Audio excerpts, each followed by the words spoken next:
House Criminal Justice Committee will come to order. Would the clerk please take attendance? Chair Hope. Here. Representatives Andrews. Here. Carter. Present. Green. Young. Here. Arbit. Present. Devendorf. Cerniglu. Here. Filler. Here. Mueller. Here. Bazat. Harris. Here. Bagul. Here. Madam Chair, you have 10 members present. You do have a quorum.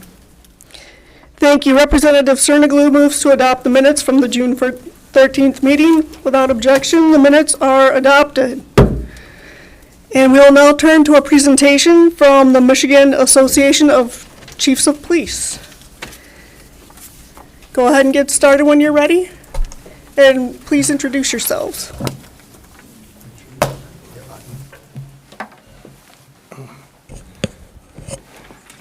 Well, good morning, everybody. I'm very honored to be here.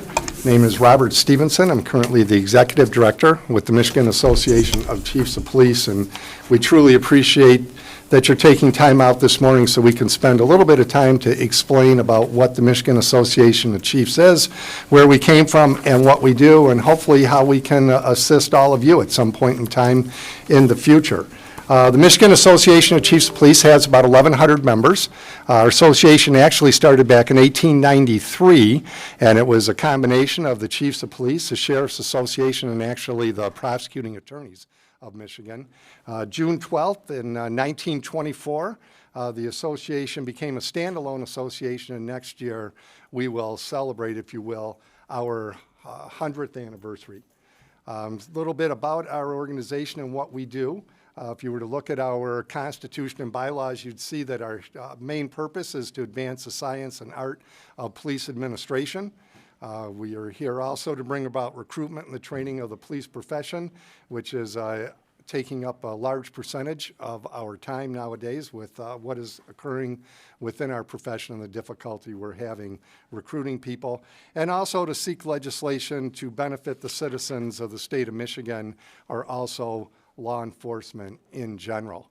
Our mission is to enhance the professional development of police executives and to promote excellence and trust in law enforcement, and we particularly believe that the second part of our mission is extremely important in today's environment, and that is to bring about the trust in law enforcement, some of which has quite frankly been lost because of some terrible acts of police officers around the country.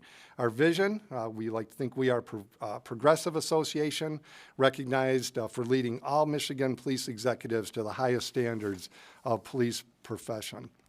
Our board of directors is composed of police chiefs from around the state, from all areas of the state, northern, the central section, and then southeast Michigan, central, and western Michigan. Our current president is Larry Weeks, who will be president now for another week, and we'll be having a change next week at our conference. Our first vice president is Kyle Knight from up in Harbor Springs. Second vice president is Brian Ergang from Kalamazoo Township, and our third vice president is Corrigan Donahue, which is Sylvan Lake down in southeast Michigan. And our immediate past president is Terrence McDonald. He's up from East Jordan. Also on our board of directors is John Gale, Norton Shores PD. We have 12 representatives that represent all geographic areas of the state of Michigan. And then the Detroit Police Department has their own dedicated representative, and the Michigan State Police has a dedicated position on our board of directors. Besides some of the other things I previously mentioned, we have many subcommittees. We call them our opportunities to serve. We have an alarm management committee. It's currently Chief Jared Hart. Awards and citation. Every year we recognize the great heroic acts and deeds from our police officers around the state at our summer conference. We have a chief mentoring committee. We have a legislative committee, which is our busiest committee, and David Kirk is our current chair of that. Traffic Safety Committee, Chief John Gale, and a Youth Scholarship Committee. Every year we give away scholarships to deserving individuals. Two $2,500 scholarships are going to be presented at our upcoming summer conferences. Some of the services that we provide, we like to believe that we are the voice of professional policing. We spend a lot of time speaking about our profession, and anytime anybody wants to know anything about us, we are always available to answer questions. We are involved heavily in the professional development of our police executives. Twice a year, we run a police executive new chief school with about 40 to 50 up-and-coming police executives. It's a week-long school. It takes place in the spring and the fall. Political and legislative advice, which is one of the reasons why we're here today, is to speak to our legislators. We like to think that our filter, if you will, on any legislative advice is what we believe is best for public safety and or policing in the state. We're apolitical. Our association has never endorsed a candidate in its history of the 100 years, and will probably say that way. We like to think we can work equally on both sides of the aisle and are available for both sides of the aisle. We do publish a magazine, comes out 3 times a year, and if you want to get a copy of it, anytime it's available on our website, you can go back and review our magazines. We have a jobs postings, and it's one of our busiest sections on our website, especially in today's environment. And for anybody that's here and listening, if they do go on our website, it's a very robust website, and probably a very much interest to those that are here or those that are listening is we have a section called Advocacy, and there we list the bills that we are currently monitoring, and you can see the position that we have on those bills on our website. Probably one of the biggest endeavors that our association has been involved in for the last 5 or 6 years is accreditation. And with me today is Ron Wiles, our Deputy Director, and I'm going to turn the microphone, if you will, over to Ron to explain to you about the accreditation program and what we're doing and how we're advancing the art of policing voluntarily. So with that. Thank you. Well, good morning, and thank you for the opportunity. It's certainly my pleasure to be here today. As Bob mentioned, my name is Ron Wiles. I'm a retired police officer from Grambling Township, did 26 years there, and last 6 as the chief of police, and then came over here to be the deputy director and the accreditation program director. So you're probably familiar somewhat with accreditation. Everyone's heard of accredited schools, accredited hospitals, but what you may not know is about accreditation in law enforcement. Accreditation is a progressive and time-proven way of improving performance and service delivery of agencies across the state. The foundation of the program lies in the voluntary compliance and adaptation of 128 best practice standards in our profession. Now, the key word there is voluntary. Agencies across the state of Michigan are voluntarily doing this to get better, to provide better service, to provide better performance for their officers, to be more accountable to their residents and to their political bodies. Accreditation is certainly not new. Prior to our program, you may have heard of CALEA, which is a national program started in the late 70s. In a relationship between IACP, Noble, PERF, those agencies put together a national accreditation program. In 2016, the MACP put together our program, the Michigan Law Enforcement Accreditation Commission, which is state accreditation. The advantage of that is it specifically deals with state of Michigan issues in our program. In 2016 June, we actually created an additional board to govern that. It is not governed by the MACP Board of Directors. We have a separate board of directors. In 2020, Michigan Sheriff's Association joined us in this endeavor and partnered with us. So we have a truly across the state of Michigan partnership with accreditation. That is our current commissioners. You'll see there's 13 members, 8 from law enforcement, 6 police chiefs, 2 sheriffs, and 5 civilian members from across the state. That is your governing body for the Michigan Law Enforcement Accreditation Commission. Oftentimes when people think of law enforcement, they think of, well, officers respond to calls, they arrest people, take them to jail, and that's the extent of their job. Well, I can tell you it's much more than that. And to have professional policing, it has to be much more than that. Our standards manual is currently broken into 6 chapters. You'll see the chapters listed there. Everything from administrative functions, personnel functions, all the way down to campus security and policing, because we've seen a huge uptick in college universities wanting to become accredited, so we had to add a special section and chapter for them. In our first chapter, the administrative function talks about fiscal control, internal affairs or accountability aspects, agency records, training, and authorization and use of weapons. Chapter 2 talks about personnel. Personnel benefits and responsibilities, well, that's early intervention systems or employee assistance programs, performance, recruitment, and selection. Operations deals with arrest, interview, interrogation, use of force issues, de-escalation issues, communications, and field activities. Chapter 4 is the investigative function, talks about criminal investigations, crime scene processing, evidence, and juveniles. Chapter 5 talks about the arrestee, detainee, or prisoner function and proper ways to transport, process, and hold them if they're going to be in your facility. And Chapter 6, like I mentioned, is new because of the uptick we've seen in universities wanting to become accredited. They certainly have a unique position in law enforcement, dealing with Title IX and Clery Act compliance and some of the issues that they have specifically on college campuses. In Michigan, there's been a lot of talk about de-escalation, bias-based policing, pursuits, duty to intervene, interacting with people with mental health issues. All of those issues are currently in our program and being addressed. They were in our program back in 2016 when we started our program. It's not something we just added. These are things that agencies have been doing in our program for the last 7 years since our program was initiated. Certainly, there are huge benefits to accreditation. In fact, the federal government has seen these benefits. You may recall President Biden issued Executive Order 14074. In that was a section on accreditation. The DOJ, along with the help from the COPS office federally, has created 20 proposed national accreditation standards. I'm proud to say our program is totally compliant currently with 17 out of those 20. The other 3 are only minor tweaks to become compliant with that. Again, this is something we've been doing for 7 years previous before these accreditation standards from the federal government have even been talked about. So why would we do it? Across the state, I talk to a lot of chiefs, a lot of police officers, a lot of elected officials, and they see the benefits. Certainly a framework for continual review and update. Previously, there was departments that would have policies in place, but they wouldn't look at them, they wouldn't update them, they wouldn't change them with the times, and you'd have stagnant policies. They'd be 10, 15 years old. As rapidly changing as our profession is, that is not a recipe for success. In fact, it's just the opposite. Certainly improves law enforcement and community relations. A lot of agencies that become accredited, they share their policies with their communities on their websites or personally or at meetings that they attend. Creates agency accountability to the public and elected officials. Develops improved methods for providing services to the community. And certainly one of the unintended consequences of this program is leadership is so important in law enforcement. You have to have solid leadership to be successful.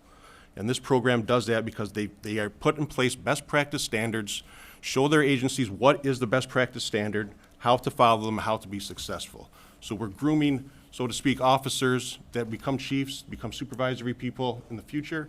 They see that from the ground level and get involved. So where are we now? Currently, we have 61 accredited agencies across the state of Michigan. That represents agencies from 3 sworn personnel to over 300 sworn personnel. So agencies of any size can do this.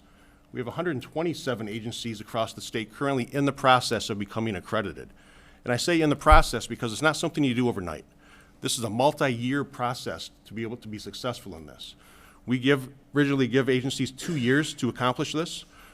There is a extension process or procedure in our program if they need it for whatever reason, but it takes most agencies that full 2 years to earn this status. And currently, that represents 43% of sworn municipal officers across the state of Michigan are impacted by accreditation. That number continues to grow. Weekly, I get interest from additional agencies across the state wanting to be involved, wanting to get better, wanting to improve their service and performance in their relationships with their communities, and they see the benefits of accreditation, how that can help them do that. So again, we thank you for the opportunity to be here, and we are happy to take any questions anyone may have.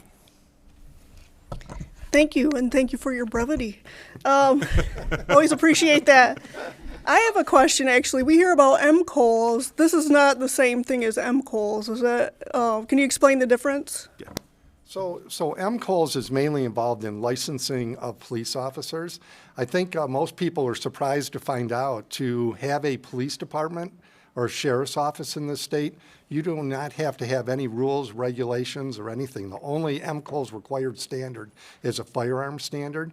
But basically, by Constitution, you can hang up a shingle saying, "Welcome to Mayberry," and hire 2 police officers and put them out on the street. Obviously, we don't want that to happen, which is why we have this accreditation program.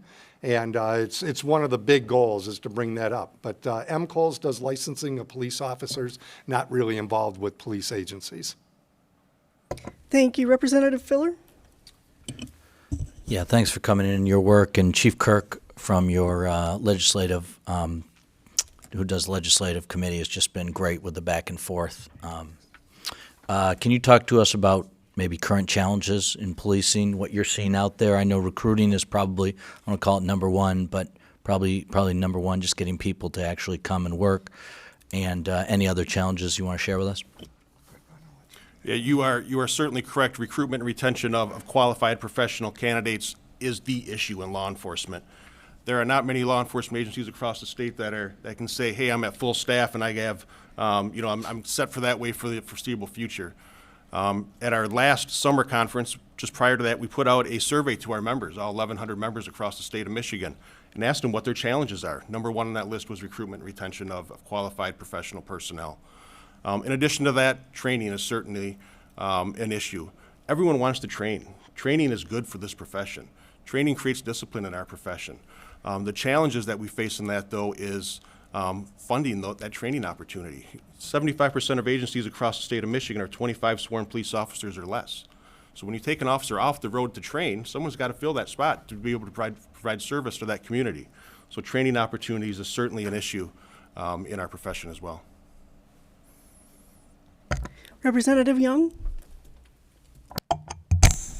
Good morning. Thank you, gentlemen, for being here. So we're having a discussion about workforce challenges, and so that leads me to wonder, what is it that you all do or help your members around making certain that those who are currently serving are getting the mental health supports that they need? Because if you have a worker shortage, then people are working longer. And this job is already stressful. We just saw the video of what happened in Warren, and you can't help but believe, okay, something else is going on. And so I'm always curious about what law enforcement does to support the officers around their own mental health and wellness so that the public is safe during interactions. Yeah. That's a great question, and one of the things that our association is involved in is bringing forth resources available to departments to bring back to their officers. We've been stressing from an association how it's so important to take care of your officers. At our upcoming conference, we will have a session dedicated to officer health and safety and wellness. That also was one of the pillars for President Obama's 21st Century Policing Initiative, was about officer wellness is out there. The IACP has now a dedicated forum just to officer wellness. So we're always putting forth the information out there. And I think there might have been a time when it was kind of, well, suck it up, buttercup. If you see something bad, it's no longer that time. We recognize that the mental health of our officers is extremely important. If for no other reason, they're one of our most valuable assets, and we've got to take care of our assets. And also in our accreditation program, there is a standard specifically addressing mental health with the officer or the employee of that agency, whether they're a sworn member or not. Employee assistance programs, early intervention systems. So if you know you have an officer doing stuff that they shouldn't be doing that can negatively affect them, the agency, or the community, and making sure they get the help they need to correct those issues. Representative Devendorf? Hello, welcome. Good morning. We have seen reports in recent years, including from the FBI and with the FBI's cooperation, that found that correlations between white supremacist and far-right extreme groups and attempts to infiltrate law enforcement are much stronger than they should be and need to be dealt with in some way. We also know that there, as you said, are no specific criteria that need to be met that are uniform in order to ensure that we do screen our police officers. Would you be open to finding a way to require a screening of law enforcement candidates and trainers of law enforcement for affiliations and relationships with violent extremist and racist groups as a disqualifying factor.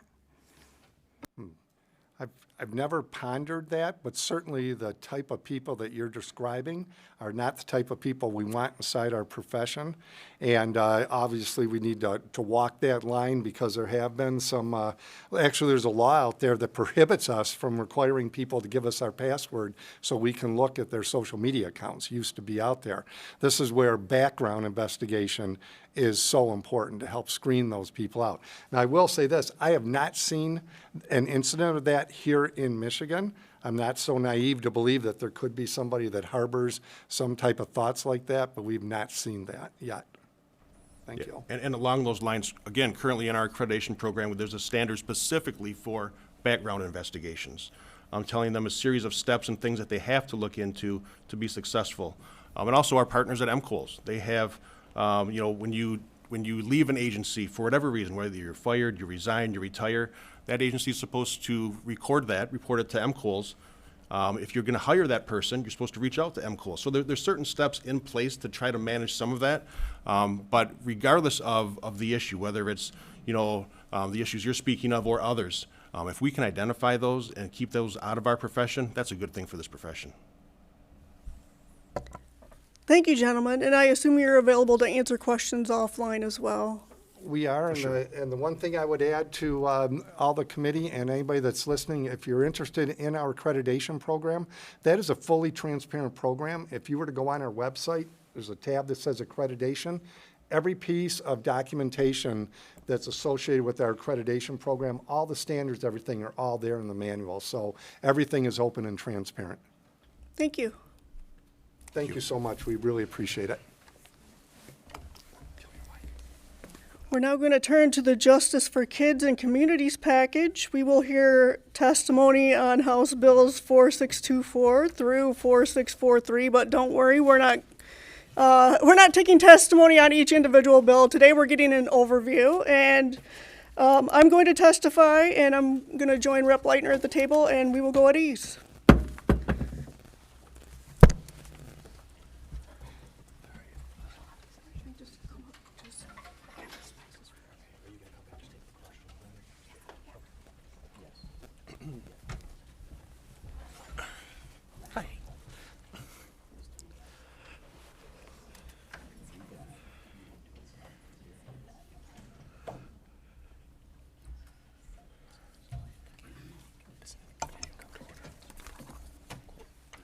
All right. The committee will come back to order. Thank you. So, this package, as I just mentioned, is a 20-bill package, and it's got a lot of background, and that's kind of what we're going to get through today, is my hope. It's based on recommendations from the Juvenile Justice Reform Task Force, which was formed in 2021 by Governor Whitmer and chaired by Lieutenant Governor Gilchrist.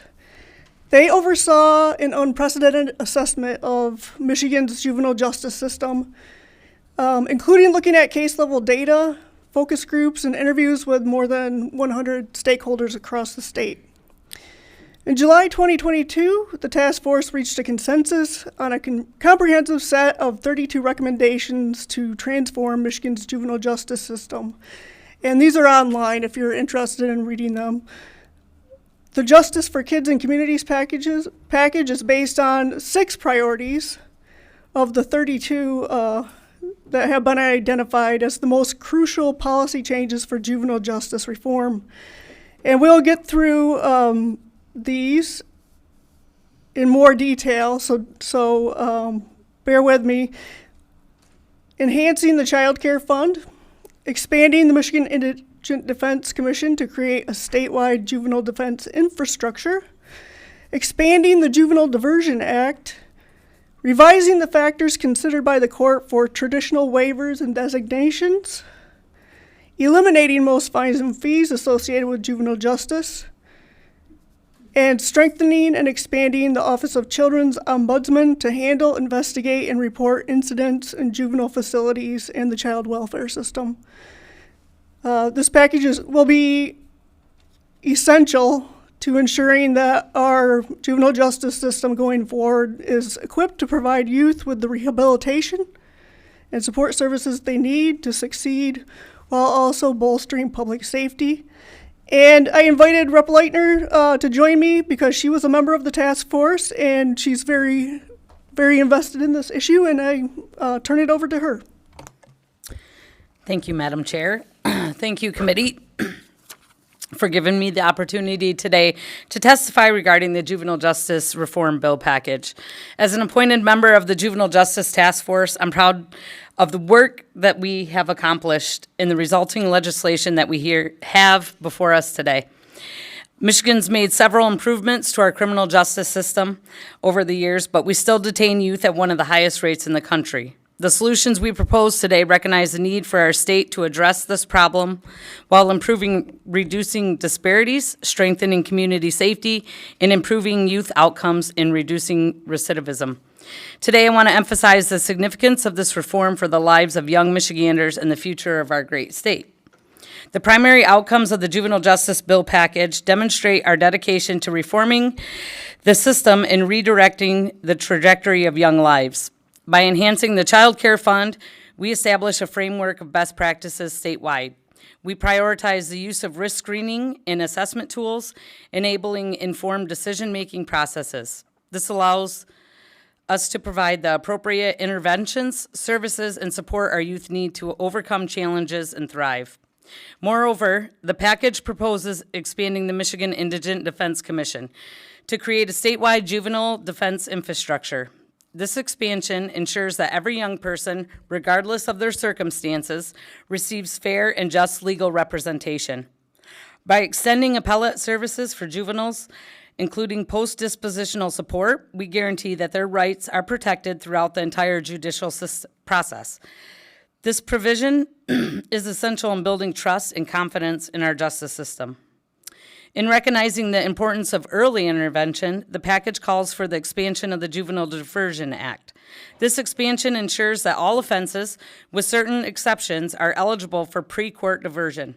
By diverting young individuals away from formal court processes and into community-based programs, we provide them with an opportunity to address their behavior, learn from their mistakes, and avoid the potentially damaging effects of long-term involvement with the justice system.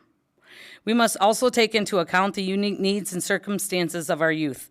The proposed revisions to court considerations and traditional waivers and designations acknowledge factors such as developmental maturity, emotional and mental health, amenability to treatment and rehabilitation, and the needs of victims. By adopting a holistic approach, we can better tailor our responses to the specific needs of each young person, fostering their growth and offering them a chance for a better future. Financial barriers should not hinder a young person's ability to overcome their mistakes and reintegrate into society. The elimination of most fines and fees associated with juvenile justice system involvement is a crucial step toward fairness and equity. By establishing a standardized procedure for assessing one's ability to pay, determining payment schedules, and evaluating the total amount to be paid, we alleviate the burden on young individuals and their families, enabling them to focus on rehab and positive development. Finally, it's important that we also strengthen and expand the Office of the Children's Ombudsman. This legislation's expansion, which includes handling incidents in both the child welfare system and juvenile facilities, underscores our commitment to ensuring the well-being and safety of our youth in all aspects of their lives. We must provide robust oversight mechanisms to address any systemic issues and ensure that every young person's rights and dignity are protected. Juvenile justice reform is not merely a matter of policy, it's a reflection of our values and our belief in the potential of our young Michiganders. By supporting this comprehensive reform package, we are investing in the future of our state. We are giving our youth the opportunity to learn from their mistakes, grow, and become productive members of society. Thank you.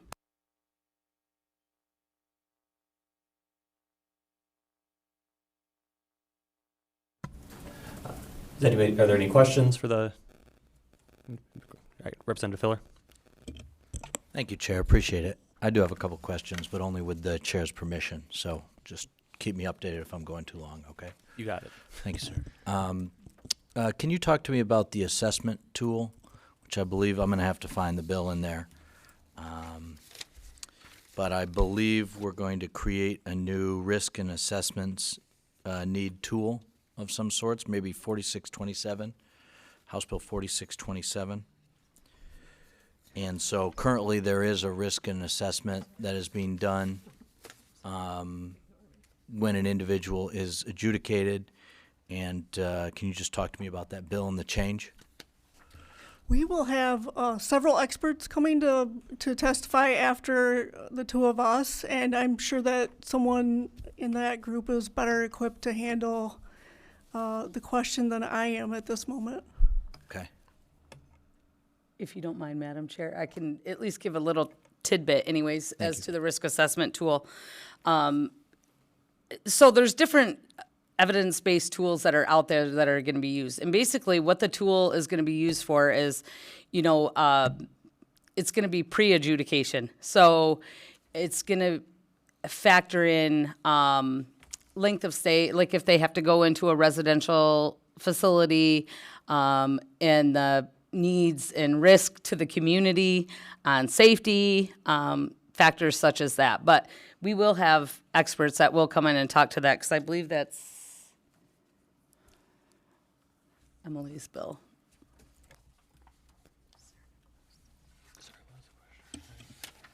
Okay. I do have a follow-up unless you want to go to somebody else. Go ahead. All right. I do notice that this is, we have, I believe, an expansion of ombudsman, increase the county child care rate, and also we're expanding MIDC. What is the payment process, or who pays for all this? Okay, so if you don't mind, Madam Chair. Okay, so right now, under the Child Care Fund, we as a state fund, we basically give back to counties 50%, okay?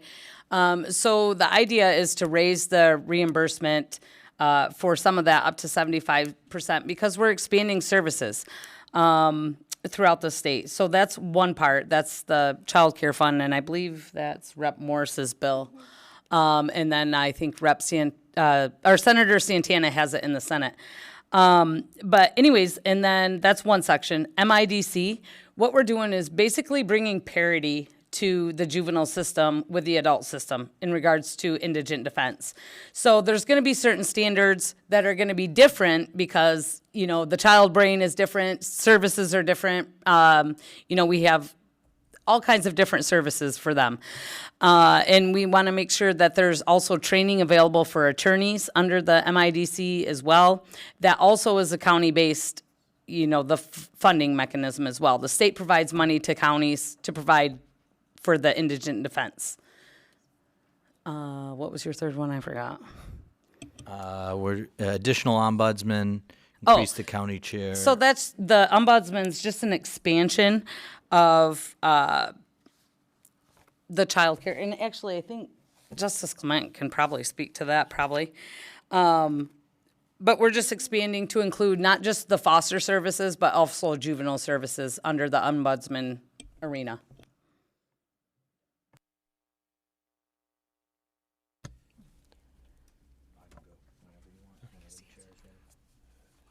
If you wouldn't mind, would you mind waiting for the experts?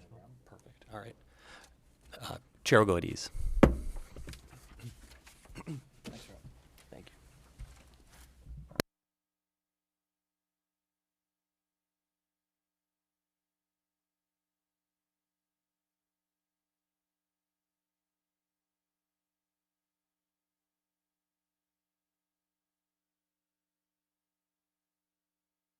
The committee will return to order, and at this time I'd ask Chief Justice Elizabeth Clement to join us.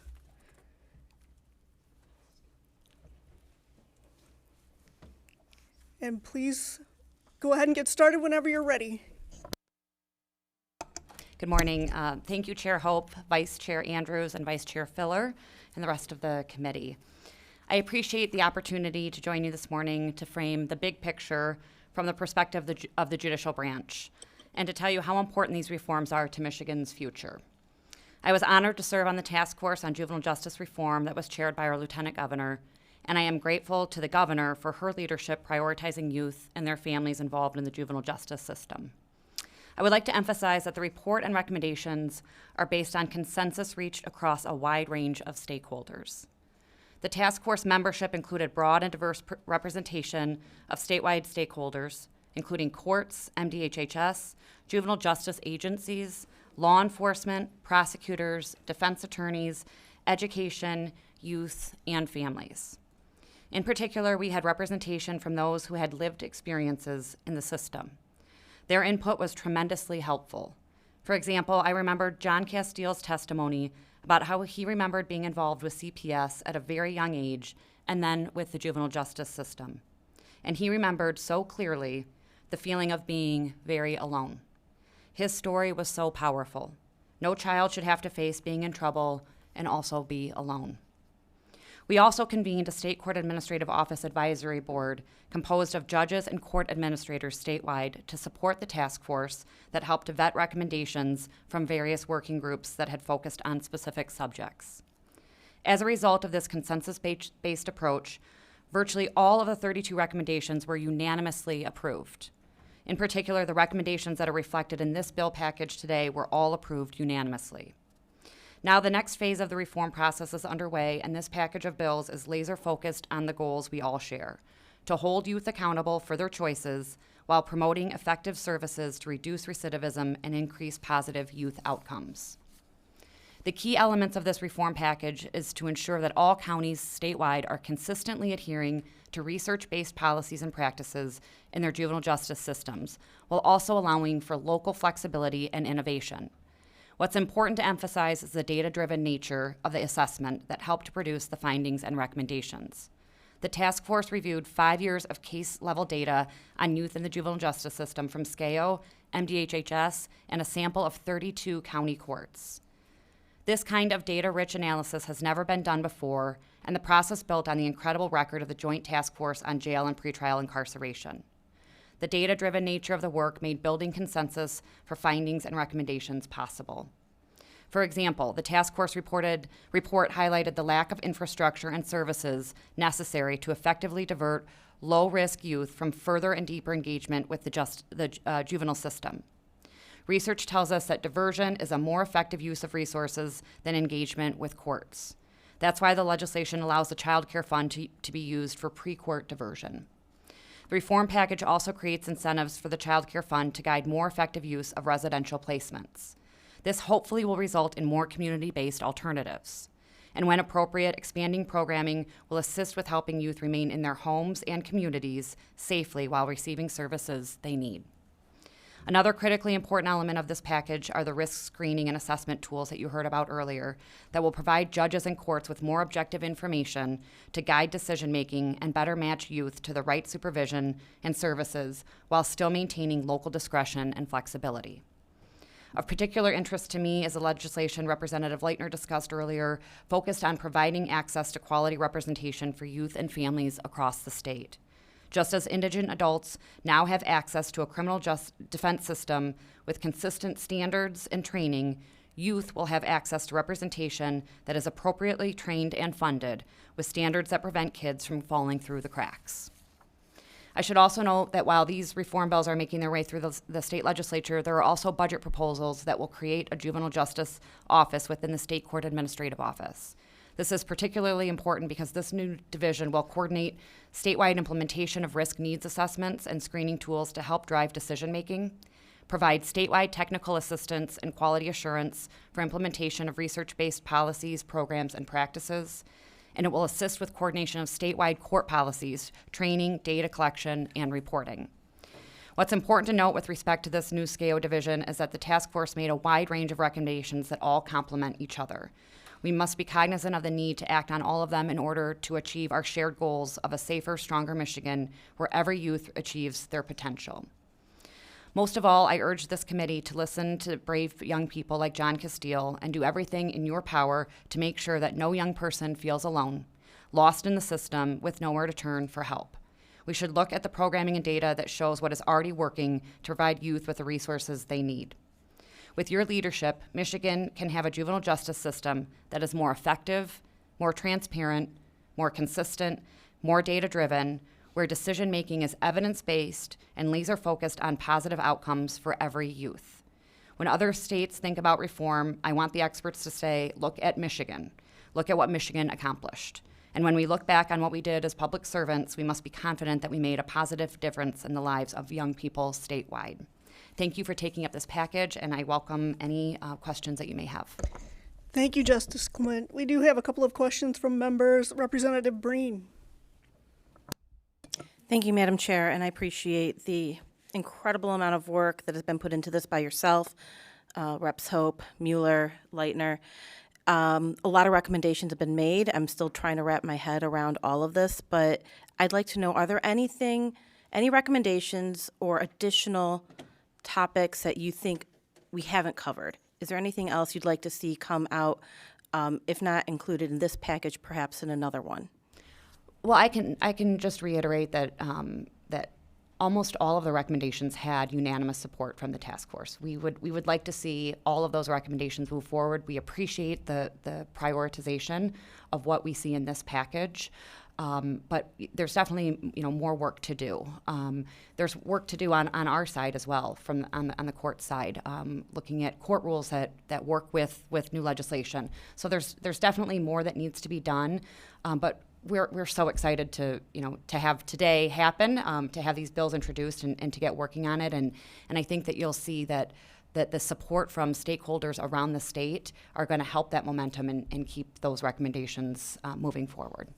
If there's anything else we can do, I look forward to that continued conversation. Thank you, Representative Breen. Representative Filler. Real quick, and maybe somebody else will take this on, but I guess the task force is saying that even for very serious crimes, adjudication, which means they spend 3 months, 6 months, a year, 2 years in some sort of juvenile facility, should be, I don't know, like a last chance scenario, and instead individuals there should be a push to divert, so to keep the kids out of the juvenile facilities. That would be me speaking in broad terms, but you would agree with that in general?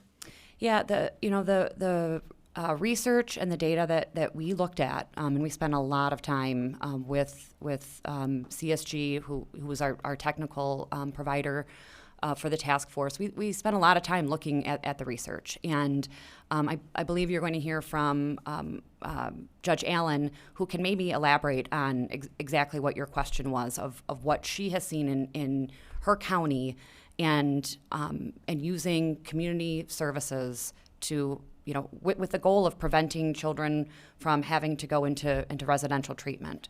And so, that is the ultimate goal. It doesn't mean that it's going to work for every youth involved in the justice system, but when we have data that shows that it is a better alternative for most youth, that is definitely the policy that we're supporting. Thank you. Thank you, Justice Clement, for your work on the task force and for your testimony today. Thank you very much. Next, I'll ask Judge Allen from the Probate Judges Association, and if you don't mind, Ms. Amanda Pollard from the Michigan Association for Family Court Administrators. If you don't mind coming up together, that would be great. Go ahead and introduce yourselves and get started whenever you're ready.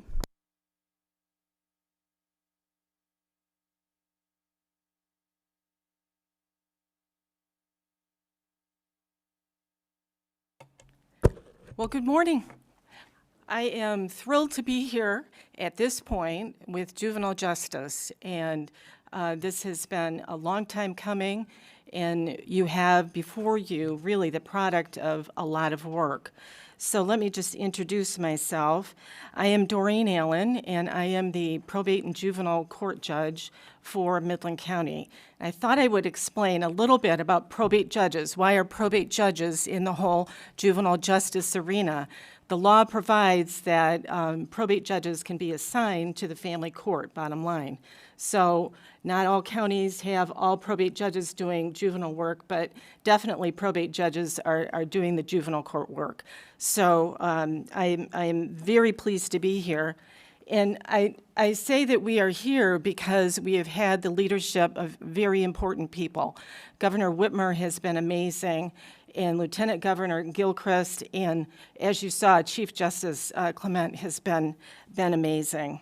And I was fortunate to be appointed to the Juvenile Justice Task Force, and it was a lot of work. It was a lot of work, and as indicated by the Chief Justice, of very diverse constituent groups.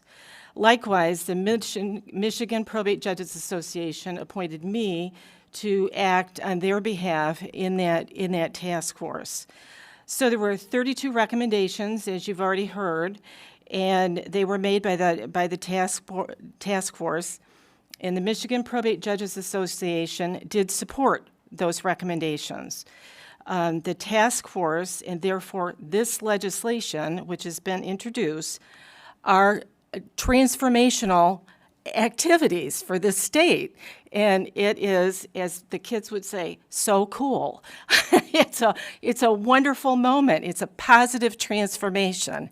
And I am extremely pleased that we are here. There is support by the Michigan Probate Judges Association in concept for this particular legislation that's before you today.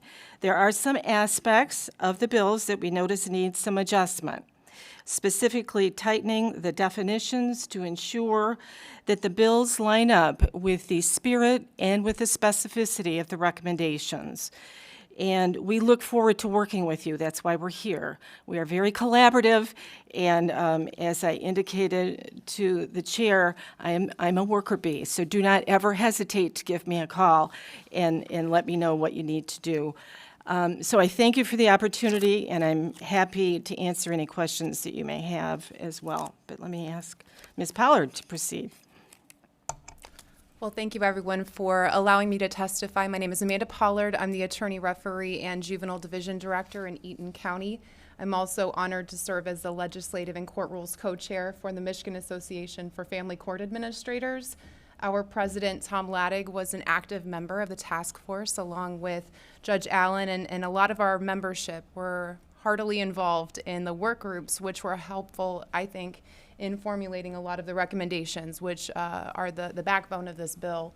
I'm here today to try to highlight just a couple of things. I know we have a lot of sponsors and co-sponsors on this committee, so I don't want to belabor too much. But I think it's important to highlight that the bill package really rests on the Child Care Fund reimbursement rate increase. This is not a money grab. It's just the reality of the situation that if we are to implement a lot of these best practices and emerging practices and culturally based practices for our tribal members, we really do need the funding to be able to do so. A lot of the risk needs assessments that were mentioned by Representative Filler, a lot of the risk screening tools, those require staff members, they require funding to be able to potentially purchase some of those. There are a lot of steps and processes that are asked of the courts within this legislation, and we welcome the challenge of implementing all of those, but it does require the funding increase. There's also a bill package that is included within this group with regard to fines and fees, and in order to reduce or eliminate those fines and fees, really the need is to increase that Child Care Fund reimbursement to make up for whatever the disparity may end up being for our courts. I'm speaking a lot about funding, but really the goal of this is to implement best practices for better outcomes for our young people. Right now, the Child Care Fund really puts young people in sort of two categories. You're either an intensive kid who's Child Care Fund reimbursable, or you're not. And what that does is for counties to be able to pay for a lot of the services that we're asked to provide, that we want to provide to kids, we really need to make them intensive in order to be able to seek that reimbursement. We don't need two categories of kids. We have a lot of categories of kids with a lot of different types of needs.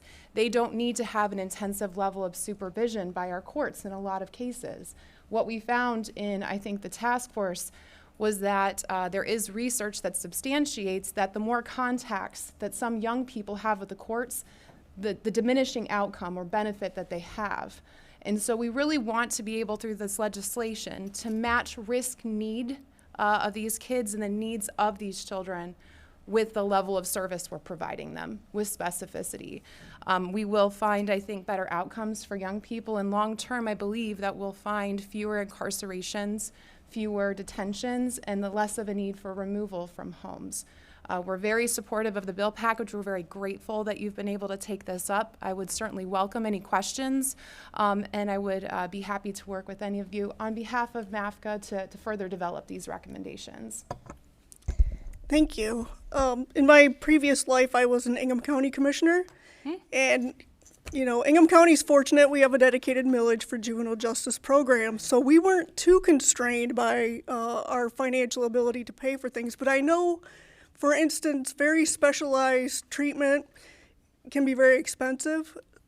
Would either of you like to speak to the fact that, not the fact, my question is, are counties making decisions about children's placement based on funds available?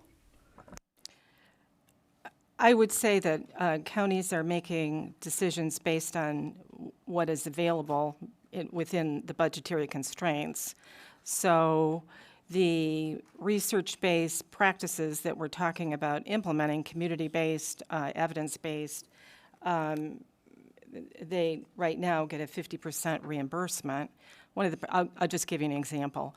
One of the programs that I have is called MST PSB, Problem Sexual Behaviors, so it's for juvenile sex offenders, and we've been able to expand that because of the Child Care Fund. So you start out with kind of a base of a evidence-based program, and then you move to more intensive as the funding is available. I know that's a workaround on your question, but as you develop programs, more opportunities are given to you. And Ms. Pollard is absolutely correct. There are new requirements for the courts, the juvenile courts, in these recommendations, and they need to be supported by the funding. Did I answer your question? Just want to make sure. You did. Thank you. Okay, thank you. Representative Filler. All right, sorry, you might be the right person to talk about the assessment tool and what goes into that. Maybe you could give us some background. And I guess, I always ask what problem are we fixing? I guess maybe in your mind it's not working or it's not standardized enough, and it needs to be. I just would like a little more what goes into that, and then who will create the new risk and assessments. Okay, so the assessment tools actually I've been using in the court for a long time, and there is one available right now for the general juvenile court that is free from the Department of Health and Human Services. So it's the implementation that is important. So what does it do? What it does for me as a judge, and I receive them pre-adjudication so that the adjudication makes sense, right? So you don't want to take a low-risk kid and put them in a severe residential treatment, because what we find is that if you put a low-risk kid in with a high-risk kid, then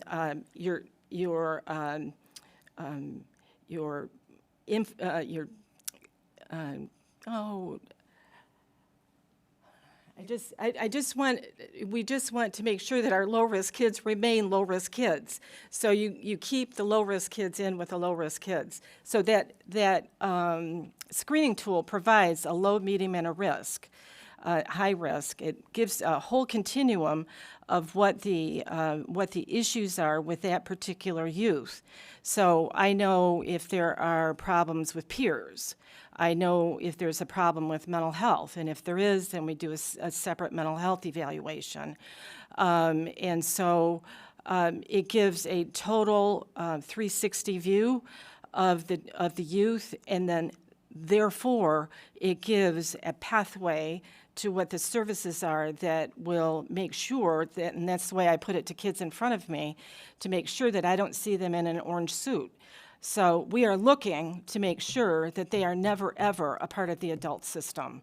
They're a part of the juvenile system. We just have a different set of tools, and this is one of them. It's very effective. Okay, so you already do it, but you need a new standard. Well, there's not a new standard. There also is a new screening tool that will be done for detention. Okay. So there's detention. There will be a quick screening tool for youth to go into detention to make sure they need to go into detention, number one.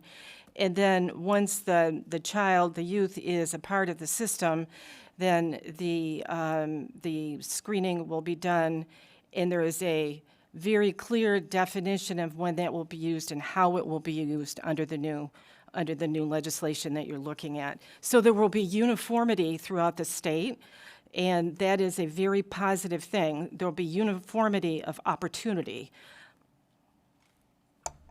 If I may add You on bet. to that. I think one point that deserves clarification is instead of an adult criminal world that, you know, I know that you hear a lot of testimony about, there is no mandate necessarily that these risk screening tools or risk assessments are utilized to inform decisions at this point in time. And so what this would do, as Judge Allen indicated, is it would uniformly across the board require courts to take into consideration, as Judge Allen already does, as I do, utilizing these screening tools and assessments to inform decision making. And I know one of the concerns that was mentioned was with regard to diversion. So at this point in time, you know, there's no mandate for purposes of diversion that you utilize a risk screening tool and to determine if it's in the best interest of the public and the juvenile to be diverted. That is one of the screening tools that would be utilized. There are counties which are doing this. There's already work that's being done, and I will speak for MAFCA specifically. We have several work groups that are going out and finding which counties are already doing this, which counties are in the process of doing this, and which counties may need supports in doing this. And that would be at the time not only of detention, but also diversionary opportunities and pre-adjudication as well. Thank you. Thank you, Judge Allen. Thank you, Ms. Pollard. Thank you. And next I'll ask Cole Williams and Mike McKissick if they don't mind testifying together, or at least sitting at the table together.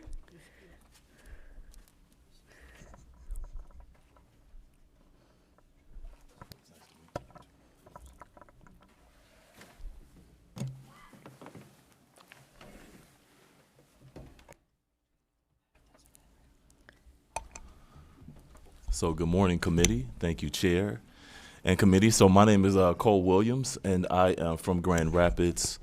And I'm going to speak to you from two spaces. I don't have anything written but a couple of notes, but I want to speak to you from the space of being the executive director of a nonprofit called the Delta Project. That originally was created from my lived experience of having a son involved in the juvenile justice system. And so one of the things I just want to share with you is that I had nothing, no understanding, no lived language, no voice, nothing as it relates to understanding the juvenile justice system before I contacted and called the police. So when I called the police on my son, what I should have had the opportunity to do is call a psychiatric crisis team. But I did not get a crisis team. I got a police officer who did what he was supposed to do. He came in, he assessed the situation in my home, and he arrested my son, who at the time was 14. My son was arrested and he was sent to a juvenile facility that I had no idea was even located in my community. So I had to put the address of the juvenile detention center into my GPS to get there. When I got there, I saw my son dressed in a uniform that I had not purchased, and I looked at him and he looked at me, and for the first time in my life, it had registered to me that I had no real responsibility or ownership or control, let's say that, of what was going to happen to my son next. And that changed my life. And because of that, back in 2014, I started to ask the question. My question was, what was happening to children and families behind these walls? What was happening to children and families that were entering into court systems where I had entered and I had no voice in that space? I had no language. I didn't understand the acronyms. And so when I got there and I started asking the questions, I started teaching in this juvenile detention center. And in 2014, I started working with parents who had juvenile justice involvement, which meant I started seeing parents who looked just like me involved in a system that they also had no language to, no real true understanding, and they were navigating these systems like myself.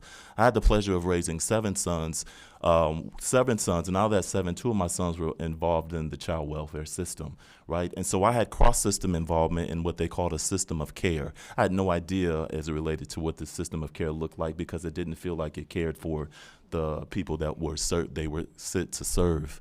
And so I stand before you because I became a task member, and I was invited to the table. I can't tell you how many times parents don't get invited into spaces because they are considered to be the part of the problem, right? And so I got invited to this table, and my responsibility was to speak for the voices of parents.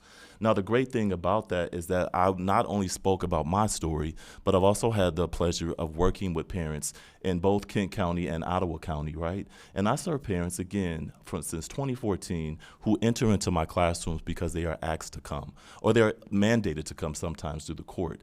And so this child care fund for me is really significant and important because it will create opportunities like programs that I provide to really support parents. I was doing this before we even started talking about parents. I was doing this before there was a bill put in place and in front of you. And so I stand before you to say to you, this bill is really important. I'm beyond thankful, and I'm shook up just being in front of you today because I never thought that this would happen. My son now is 25 years old. He is now an adult in prison, right? And so what needed to happen is that there needed to be a program that specialized. When we talk about diversion, there should have been something that I should have been able to receive. In addition to that, when we talk about programs currently that serve kids and families in the juvenile justice system, what I think is also important is that we should be talking about parents.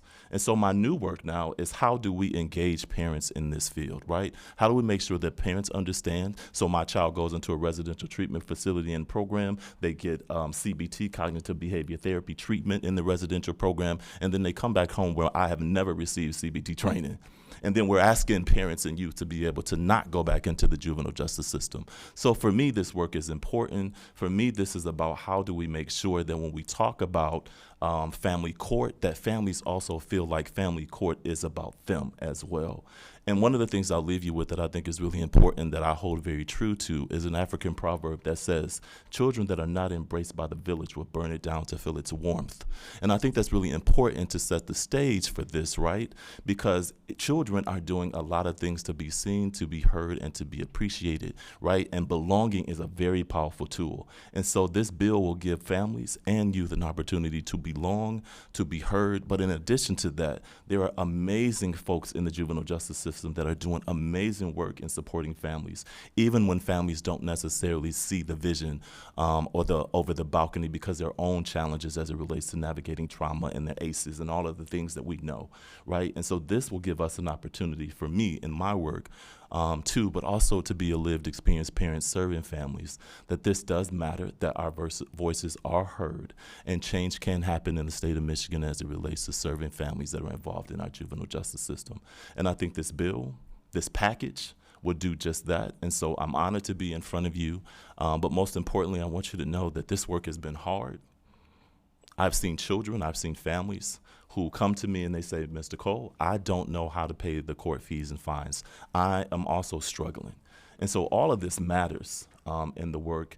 And so I just want to thank you for allowing me to be in this space, but to also just say to you that this is, it's necessary. My life would have been completely different raising black boys in a predominantly black community where disproportionate numbers of young men of color that I serve and raised enter in our systems and don't get supported. My life would have been different had this package been available sooner. And I would have had a different experience as a father raising sons. So we want children to thrive. So we have to create opportunities for them to do that. And I believe that this bill or this package would do just that. Thank you. Thank you, sir. Mr. McKissick. Hello, everyone. I want to thank you, Madam Chair, and everyone that's here. And I appreciate this is very important, this bill package. My name is Michael McKissick, and I started the Mikey 23 Foundation when my son Michael was murdered in 2015. So what we do at the Mikey 23 Foundation, we teach kids a building trade. You know, I'm a contractor with the state of Michigan, and our motto is very simple. When we take houses in the city of Lansing, we take houses in rough neighborhoods, so to speak, that they're going to tear down. And so we teach kids to how to rehab them. We teach them electrical, plumbing, HVAC, running a skid loader, pouring concrete, stone work, and things of this nature.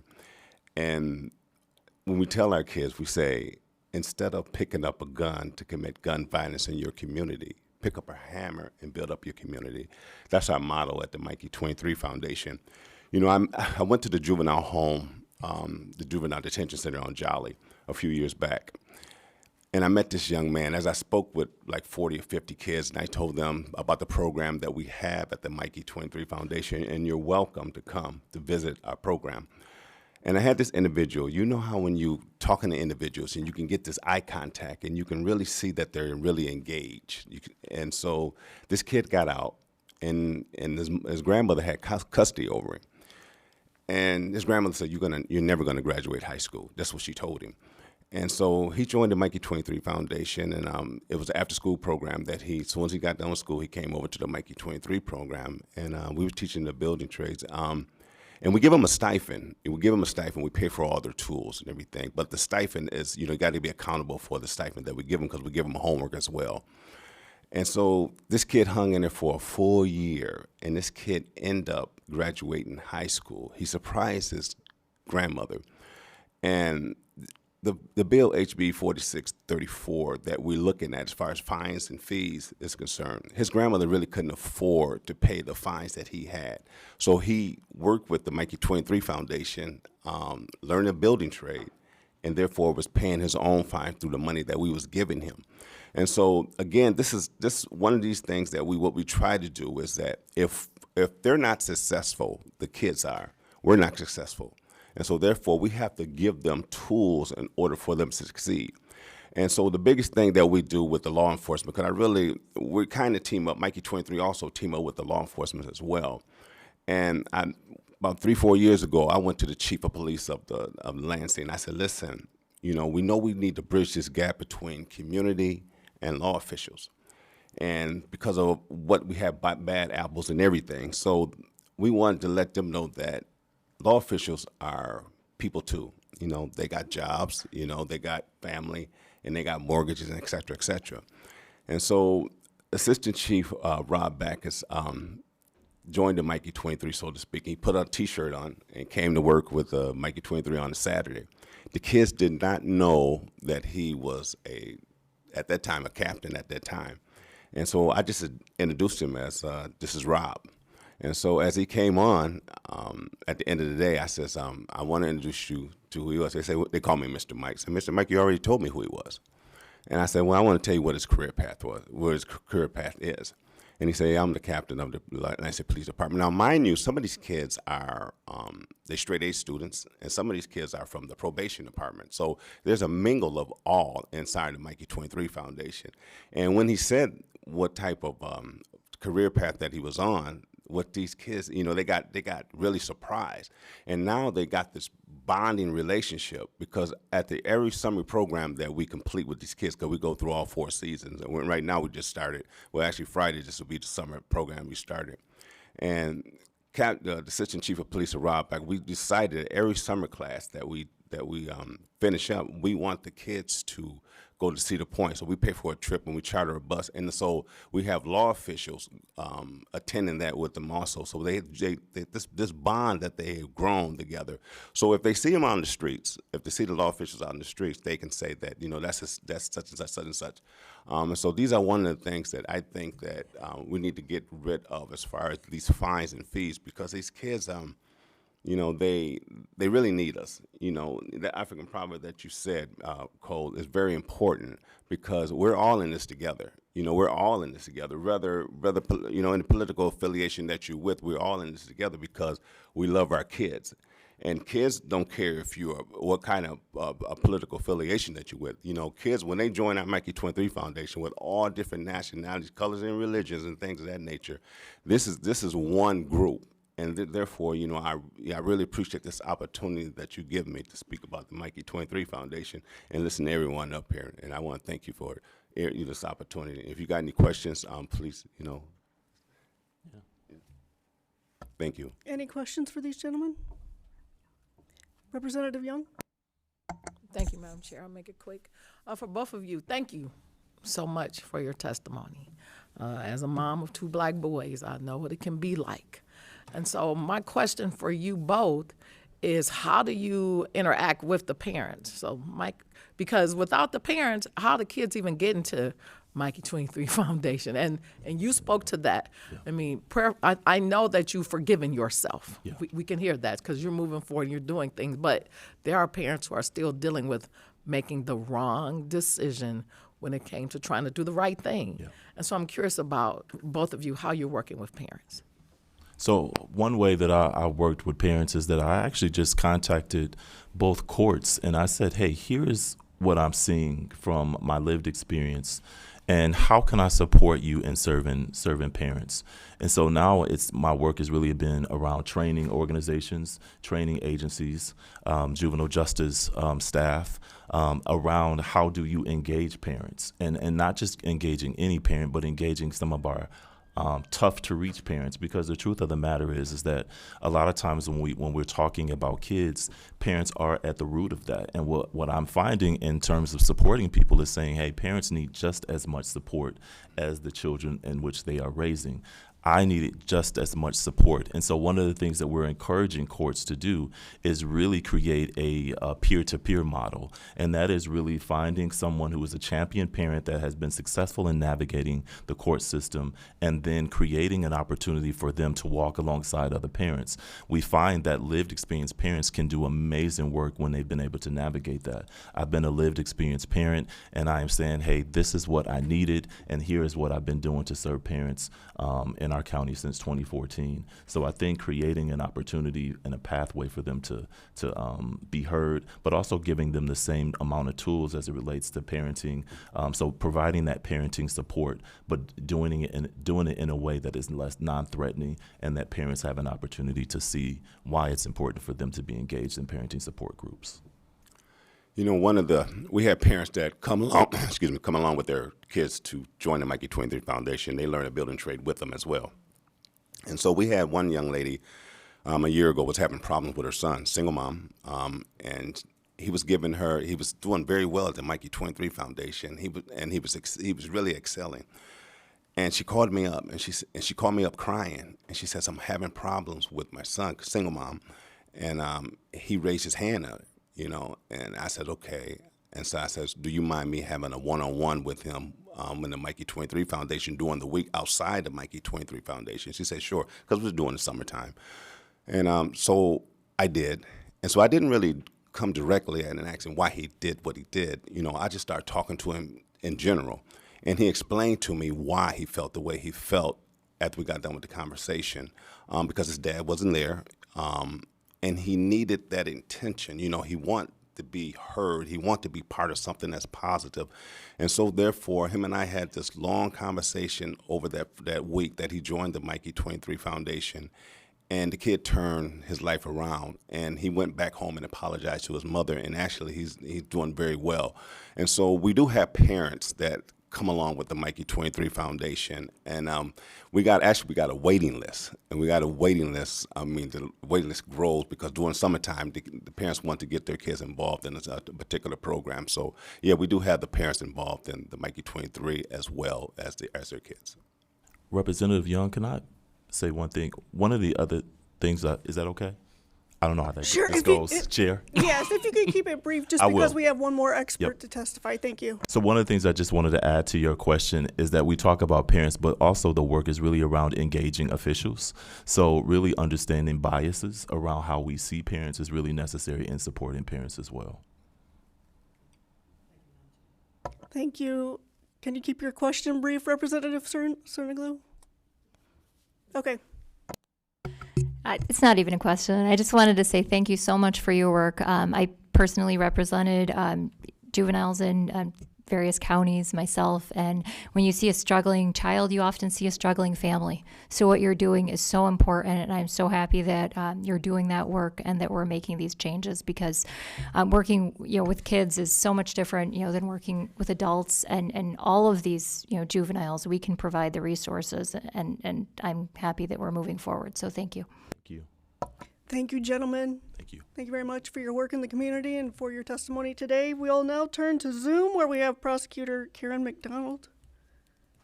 I'm sorry we don't have much time left for you, Madam Prosecutor, but Please go ahead. That's fine. I'm brief. Thank you for allowing me to testify, both Chair Hope and Vice Chair Andrews, and also thank you to our governor, our lieutenant governor, and Chief Justice Clement. I want to let this committee know that our Chief Justice was not just a figurehead here. She leaned in, she rolled up her sleeves, and I myself had conversations with her. Everyone in leadership position and in the working groups really care about kids. I am the Oakland County prosecutor. My name's Karen McDonald.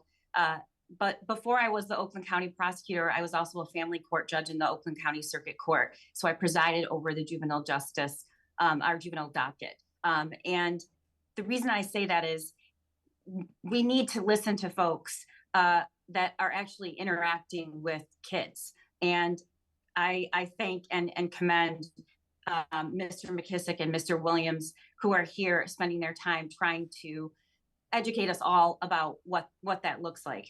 I heard a question earlier about the why, which I think is a really good question, because we don't and should not just change things and reform just for the sake of reform.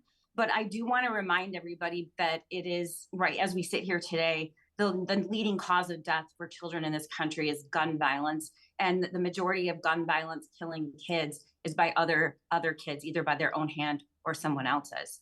And as a judge and as a prosecutor, the thing that stands out to me the most is the lack of consistency around how we treat children in the juvenile justice system. And really going a little further back, who ends up in the juvenile justice system and what is the reason they're there? So what I found as a judge and as a prosecutor and clearly also because I'm a mom and I've raised 5 kids, that every kid is not the same, that it isn't a one size fits all. And what's happening across the state right now is we have normal behaviors that we see from adolescents and teenagers, some on the more concerning, some on the less concerning, being criminalized. And what we're doing, if we're not careful, is we are actually perpetuating and encouraging kids to become more criminal in nature and end up in the adult criminal justice system, which is what nobody wants. So in order to bring that consistency that is so needed, what we need to do is adapt and use evidence-based tools that the data shows us actually works. And so when we talk about uniform screening tools, those are so important. Right now, what we're doing is we're asking law enforcement judges, prosecutors, GALs, lawyers to stand in the place of experts. We are not all and should not make decisions based on what we think about substance abuse or mental health or what this individual child needs. We need to rely on the data. We need to rely on the experts. And this package is really going to bring that. And additionally, it's going to prioritize the limited resources that we have in law enforcement, both, with the patrol person on the street being called to a house, or an officer interacting, a resource school officer, a prosecutor, a lawyer. We need uniform, consistent protocols that we fortunately know based on the data work. And then I'm here in my capacity as a representative of the Prosecuting Association of Michigan. And again, we've all had very robust discussions about what we think of as a group in our capacity as prosecutors. And Prosecutor McDonald, I'm so sorry to interrupt. But we're about to get kicked out of this room. I'm really sorry. I appreciate your testimony today. And I appreciate your... That's fine. I'm concluding. In conclusion, I just want to make sure the funding is there. That is key and critical to these recommendations. Thank you. Thank you very much. We'll now have a vote on House Bills 4520 and 4521. We took testimony on these bills on June 13th. We do have a couple of cards. John Shosky from the Sparrow Health System supports the bill, does not wish to speak. Kevin McKinney from the Michigan Osteopathic Association supports the bill, does not wish to speak. Representative Breen moves with to report House Bill 4520 with recommendation. Would you please call the vote? Chair Hope. Yes. Representatives Andrews. Yes. Carter. Yes. Breen. Aye. Young. Yes. Arbit. Yes. Devendorf. Yes. Cerniglu. Yes. Filler. Yes. Mueller. Yes. Bazat. Harris. Yes. Bagul. Yes. Madam Chair, you have 12 yeas, 0 nays, 0 pass. House Bill 4520 is reported with recommendation. Representative Mueller moves to report House Bill 4521 with recommendation. Madam Clerk, would you please call the vote? Chair Hope. Yes. Representatives Andrews. Yes. Carter. Yes. Breen. Aye. Young. Yes. Arbit. Yes. Devendorf. Yes. Cerniglu. She Yes. said yes. Filler. Yes. Mueller. Yes. Bazat. Harris. Yes. Bagul. Yes. Madam Chair, you have 12 yeas, 0 nays, 0 pass. House Bill 4521 is reported with recommendation. Thank you very much. We did have several cards on the juvenile justice package too. Rest assured that those will be part of our record. Representative Filler moves to excuse absent members. There being no objection, the motion prevails by unanimous consent, and there being no further business before the committee will stand adjourned. Thanks, Chair.